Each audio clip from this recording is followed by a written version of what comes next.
question for you. Why is it most investors sit on the sidelines and never get into a deal?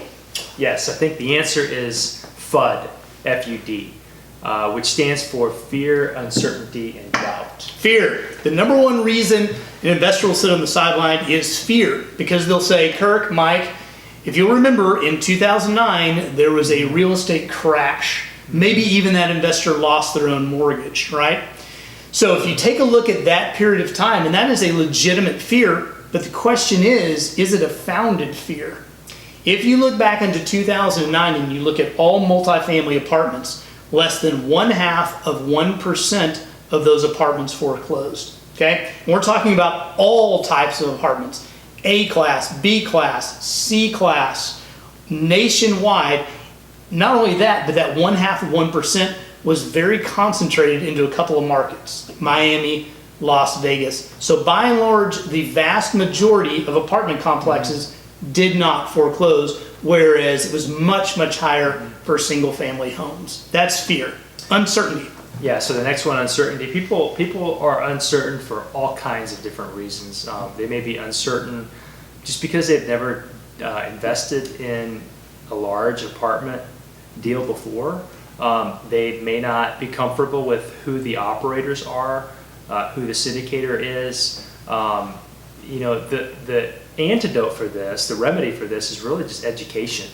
It involves getting to know the people that you're investing with. You really ought to, but as you get to know their track record and performance, and you just become familiar with the process, that uncertainty can be dealt with. So education and communication, that helps a lot with uncertainty, right? In any area of life. That's right.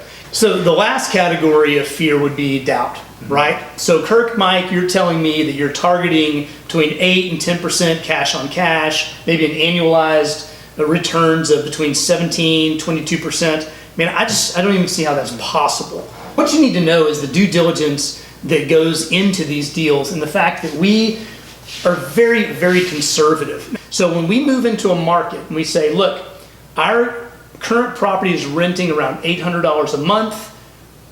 The market comparable apartment complexes and everything like that rent at $1,000. We're only going to increase those rents over time to maybe $950. Why? Because we enjoy the price increase on the spread, but by staying under the market, we're ensure that our apartment complexes have a low vacancy rate, right? A high occupancy rate. So that's another way that we'll be conservative. Another example I'll give you is we tend to buffer the capital expenditures pretty heavy, and some other areas of the budget as well. We want to overestimate how much things are going to cost, so there's no surprises. We don't want surprises. And at the end of the day, when that money is not spent, it is the first amount of money that goes back to investors, right? So we're hedging our bets in several different ways to make sure that these are very risk-adjusted yet lucrative projects that we're investing in.